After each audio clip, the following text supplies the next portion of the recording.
Good morning दोस्तों Mirza sir classes में मैं आपका स्वागत करता हूं। और आज मैं आपके लिए फिर से एक वीडियो लेकर आया हूं जिसमें क्लास 10th का मैथ्स चैप्टर 8.1 का लेकर आया हूं और क्वेश्चन नंबर 2 है। देखिए ध्यान से, त्रिकोणमिति का ऑलरेडी मैं एक क्वेश्चन पढ़ा चुका हूं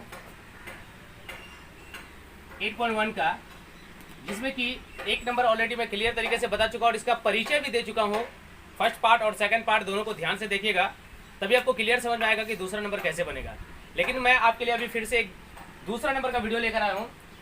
जो आपका क्वेश्चन है कि देखिए ध्यान से, 8.1 आप बुक्स निकाल के रखिएगा तभी आपको क्लियर समझ में आएगा। और ध्यान से देखिए, 2 नंबर में फिगर दिया हुआ है 8.13 में 10p माइनस कोट और r का मान ज्ञात करें। ये दिया हुआ है तो आपको सबसे पहले फिगर बनाना है। और दोस्तों उससे पहले मैं आपको एक बात कहना चाहूँगा कि अगर अभी तक आपने हमारी चैनल को सब्सक्राइब नहीं किया है तो चैनल को सब्सक्राइब करें और बेल आइकन को जरूर क्लिक करें। दोस्तों इससे फ़ायदा आपको ये होगा कि अगर आपको कभी भी चाहिए वीडियो, तो अगर आप सब्सक्राइब करके रखते हैं और बेल आइकन को क्लिक रखते हैं तो जैसे ही मैं वीडियो अपलोड करूँगा चैनल पर तो सबसे पहले नोटिफिकेशन आपको मिलेगा। दोस्तों ध्यान से तो देखिए, ध्यान से एक चीज़ कि आपका 2 नंबर का जो क्वेश्चन है वो आपका एक फिगर दिया हुआ है, एक समकोण त्रिभुज दिया हुआ है PQR और Q एक समकोण है। ध्यान से देखिए, आपका ये फिगर है, Q एक समकोण है और आपका क्वेश्चन में दिया हुआ है PQ का वैल्यू 12 सेंटीमीटर और PR का वैल्यू 13 सेंटीमीटर। ओके दोस्तों, तो ध्यान से देखिए, आपका जो है लंब दिया हुआ है, दैट मीन्स परपेंडिकुलर दिया हुआ है और हाइपोटेनियस दिया हुआ है। जैसे कि इसे परपेंडिकुलर बोलते हैं, परपेंडिकुलर, और इसे हाइपोटेनियस बोलते हैं और इसे बोलते हैं बेस, दैट मीन्स आधार। ये चीज आप ध्यान से रखिएगा। और इसमें जो है आपको दोनों के सापेक्ष में काम करना पड़ेगा, क्योंकि आपके क्वेश्चन में दिया होगा वहाँ 10p minus cot r, that means 10p p के सापेक्ष में और r के भी सापेक्ष में। तो लेकिन इससे पहले मैं आपको बता दूं कि आपके पास जो QR का वैल्यू नहीं है तो सबसे पहले आप QR का वैल्यू निकाल लें, उसके बाद ही जो है आप 10p माइनस कोट r का वैल्यू निकाल लीजिएगा। ओके दोस्तों, तो ध्यान से देखिए कैसे। तो सबसे पहले देखिए यहाँ पे त्रिभुज PQR में पाइथागोरस प्रमेय से। ओके दोस्तों, तो ध्यान से देखिए, PQ का वैल्यू दिया हुआ है, PR का वैल्यू दिया हुआ है, मतलब कि लंब का वैल्यू दिया हुआ है और कर्ण का वैल्यू दिया हुआ है। तो आपको आधार का वैल्यू निकालना है। तो यहाँ पे क्या कीजिएगा, ध्यान से देखिए, QR स्क्वायर आपने 8th क्लास में या 9th क्लास में भी, और अभी भी मैं फर्स्ट वीडियो में पाइथागोरस का प्रमेय का जो फॉर्मूला होता है, कैसे निकाला जाता है, वो फॉर्मूला क्या है, ऑलरेडी मैं उसमें लिख चुका हूँ, लेकिन मैं यहाँ फिर से लिख दे रहा हूँ। ध्यान से देखिएगा, QR square equal PR square minus PQ square. Okay दोस्तों, ये आपका पाइथागोरस प्रमेय का फॉर्मूला है। ध्यान से देखिएगा। और एक्चुअल में क्या है कि अगर आधार निकालना हो, ध्यान से देखिए, अगर आधार निकालना हो या लंब निकालना हो तो आप कर्ण इनके साथ जो है, कर्ण के साथ उसको माइनस करना पड़ेगा। इस बात का जरूर ध्यान रखिएगा। अगर यहाँ पे आधार निकालना हो, ठीक है, जैसे अभी हम लोगों ने आधार निकाल रहे हैं, अगर आधार निकालना हो तो आपको कर्ण के साथ लंब को माइनस कर लेना है, या लंब निकालना हो तो आधार के साथ कर्ण को ही माइनस करना पड़ेगा। किंतु आप ध्यान से देखिएगा, अगर आपके पास कर्ण ना हो, आधार और लंब दोनों दिया हो और कर्ण निकालना हो, तो उस पीरियड में आपको क्या करना है, दोनों को ऐड कर देना है। यहाँ पे देखिए ध्यान से। तो अब आपको क्या करना है, PR का वैल्यू दिया 13 सेंटीमीटर का स्क्वायर माइनस 12 का स्क्वायर। अब 13 इंटू 13 दैट मीन्स 13 का स्क्वायर अगर करेंगे तो आपका 169 माइनस 144, 12 का स्क्वायर हो जाएगा 144, 13 का स्क्वायर हो जाएगा 169। अब इसको माइनस करेंगे तो आएगा 25। अब ध्यान से देखिए, QR स्क्वायर बराबर PR square minus PQ square हुआ।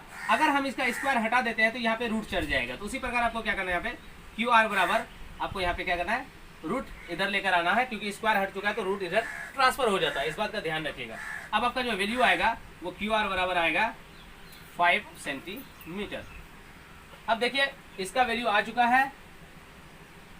ओके दोस्तों, अब आपको तीनों का वैल्यू मिल चुका है, क्योंकि आधार, लंब और कर्ण तीनों का वैल्यू जब मिल चुका है तो अब आराम से आप जो है एक बार R के रिस्पेक्ट में और एक बार P के रिस्पेक्ट में आंसर निकालना है। ओके दोस्तों, तो यहाँ पे आपका क्वेश्चन में दिया है 10p माइनस कोट r, देखिए आपका क्वेश्चन लास्ट में ये दिया है 10p minus cot are. Okay दोस्तों, तो 10p बराबर जो होता है वो क्या फॉर्मूला होता है, कोट आर बराबर क्या फॉर्मूला होगा, वो आपको समझ ये होना चाहिए, क्योंकि मैंने फर्स्ट पार्ट में sine cos tan cosec sec cot मतलब ये कि त्रिकोणमितीय अनुपात का जो 6 फॉर्मूला है मैंने टोटली फॉर्मूला उस पार्ट में लिख दिया है, पार्ट 1 में। आप उसको निकाल करके देख लीजिएगा और आपको क्या करना है कि उस फॉर्मूला को नोट करके रखना है, तभी आप आगे मैथ्स बना पाएंगे, अन्यथा एक भी मैथ्स आपसे नहीं बन पाएगा। फिर भी मैं एक बार बता दे रहा हूँ यहाँ पे थोड़ा सा कि पंडित बद्री प्रसाद हरि हरि बोल, इस चीज को अगर याद रखेंगे तो भी आपसे हो जाएगा। तो ये पंडित जो होता है ये साइन होता है, बद्री जो होता है ये कोस होता है, और प्रसाद जो होता है ये टेन होता है। बात समझ आ रही है? Sign cos ten. और हरि हरि बोल जो होता है, तो हरि जो होता है वो होता है कोसेक, फिर हरि जो होता है फिर से एक हरि वो होता है सेक, और जो बोल होता है वो होता है कोट। दैट मीन्स इसको उल्टा कर देना है, ठीक है। अब यहाँ पे देखिए 10 बराबर होता है P by B, P by B। तो आपका यहाँ कौन है? P बाय B मतलब पी क्यू बटे क्यू आर। बस में आ रही दोस्तों, लेकिन आप रिस्पेक्ट देख लीजिए किसका है, क्योंकि P के रिस्पेक्ट में अगर इसका रिस्पेक्ट लेंगे तो ये बन जाएगा P, ओके दोस्तों, और ये बन जाएगा B। लेकिन अगर R के रिस्पेक्ट में लेंगे तो ये B रहेगा और ये P रहेगा, यही दोनों में डिफरेंस है। अगर ऐसे नहीं समझ में आ रहा तो मैं एक फिगर और बना के आपको दिखा रहा हूँ, ध्यान से देखिए। ये तो आपका R के रिस्पेक्ट में यहाँ P है, यहाँ B है, मतलब ये आधार है, हिंदी में लिख दे रहा हूँ ज्यादा समझ में आपको, ठीक है। और ये देखिए लंब। ओके दोस्तों, अगर R के रिस्पेक्ट में लेते हैं तो ये आपका आधार होता है और ये लंब होता है। कर्ण तो हमेशा यही होता है, क्योंकि समकोण के सामने वाली जो भुजा होती है वो हमेशा कर्ण होती है। आई बात समझ में? अगर आप एक और फिगर बनाते हैं, ध्यान से देखिए, एक और फिगर लेते हैं इसमें। अब इस फिगर में हम क्या करेंगे, P के रिस्पेक्ट में लेंगे। तो P के रिस्पेक्ट में लेंगे, देखिए इंटरचेबल चेंजर होता है, ये आधार और लंब चेंज होता रहता है। R के रिस्पेक्ट में लेंगे तो आधार ये हो जाएगा, P के रिस्पेक्ट में लेंगे तो ये आधार हो जाएगा। ये दोनों चेंजर है, किंतु ये जो सामने वाली जो भुजा होती है जिसे हम कर्ण कहते हैं हिंदी में, और इंग्लिश में हाइपोटेनियस कहते हैं, जिसे एस से डिनोट करते हैं, ये कभी चेंज नहीं होता, क्योंकि समकोण के सामने वाली जो भुजा होती है वो हमेशा कर्ण होती है। अब ध्यान से देखिए, P Q R ये सेम रखेंगे, सिर्फ रिस्पेक्ट हम बदल देंगे। ओके दोस्तों, और समकोण के सामने वाली तो यही रहेगा। इसी को मैं एक बार R के रिस्पेक्ट में दिखाया ये, और यहाँ पे मैं P के रिस्पेक्ट में दिखा रहा हूँ, तो ये तो कर्ण रहेगा ही, क्योंकि आप जानते हैं कि समकोण के सामने वाली भुजा जो होती है वो हमेशा कर्ण होती ही है। अब यहाँ पे P के रिस्पेक्ट में ये हो जाएगा लंब, ध्यान से देखिए, ये हो जाएगा लंब और ये हो जाएगा आधार। जैसे मैंने अभी अभी कहा था कि रिस्पेक्ट चेंज होते ही इसका जो लंब और आधार है वो चेंज होता रहता है, इस बात का ध्यान रखिएगा। ओके दोस्तों, और वैल्यू जो होता है ये 5 ही रहेगा इसमें भी, और ये 13 रहेगा इसमें भी, और ये 12 रहेगा इसमें भी। सेम वैल्यू सेम रहेगा, वैल्यू चेंजिंग नहीं होता, किंतु आधार और लंब का नाम जो होता है वो चेंज होता रहता है। अब यहाँ पे देखिए क्या करना है, 10p का जो फॉर्मूला अभी अभी हम लोगों ने लिखा है पंडित बद्री प्रसाद हरि हरि बोल से, तो यहाँ पे क्या करना है, 10p बराबर, इसको देखिए 10p बराबर जो फॉर्मूला होता है P बाई B होता है। दैट मीन्स आपको यहाँ पे देखना है P कौन है, ये P है और ये B है, आधार ये है और P है। परपेंडिकुलर मतलब लंब होता है, बेस मतलब आधार होता है। तो इसका मतलब इनका जो, अगर हम इनके बदले में लिख सकते हैं 10p के बदले में हम QR बटे PQ लिख सकते हैं, कोई दिक्कत है? QR बटे PQ हम लिख सकते हैं, आराम से लिख सकते हैं दोस्तों। क्यों? क्योंकि 10p के रिस्पेक्ट में और 10 के जो फॉर्मूला होता है P के रिस्पेक्ट अगर कुछ देर के लिए आप छोड़ भी दें तो 10 बराबर जो फॉर्मूला होता है P बाई B होता है। क्या होता है? P बाई B होता है, मतलब परपेंडिकुलर बाय आधार, लंब बटे आधार, ठीक है। तो यहाँ पे देखिए लंब हमारा ये है और आधार ये है, तो मतलब QR बटे PQ। ध्यान से देखिए QR बटे PQ, अब ये माइनस है, अब cot R, that means R के रिस्पेक्ट में, आप ध्यान से देखिए R के रिस्पेक्ट में कोट जो है, अगर हम इसको उल्टा कर देंगे, इसका उल्टा कोट होता है, 10 का उल्टा क्या होता है? कोट होता है, मतलब B by P, B by P। अब यहाँ पे देखिए B कहाँ है, B यहाँ है, तो इसका मतलब इसका जो हो जाएगा वो क्या होगा, QR बटे, सेम वही P है तो P यहाँ पे कौन है हमारा, PQ, तो यहाँ पे भी हम क्या डालेंगे, PQ। अब यहाँ पे हम क्या करेंगे, अब आप फॉर्म, ये जो फिगर बनाया है आपने, इस फिगर से वैल्यू को निकाल लीजिए बाहर। अब देखिए क्यू आर, यहाँ पे देखिए क्यू आर कौन है, सेम वही क्यू आर।